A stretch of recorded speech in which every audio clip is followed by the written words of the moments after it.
Hello, students. Today's letter is I, and it's the sound I, I. So can you make the whiskers of the mouse, and we'll make the sound of the mice. I, I, I, I. I, I, I, I. Well done. Our first word is I-N-K. I-N-K for ink. Ink. Oh no! Somebody spilt ink all over the mouse. Poor little mouse. Next word. I-L-L.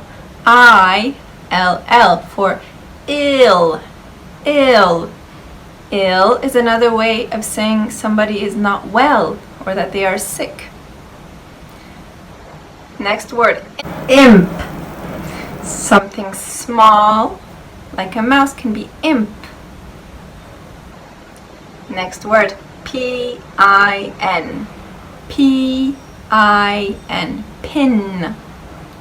You may need pins for sewing to hold the fabric together until you can sew it together.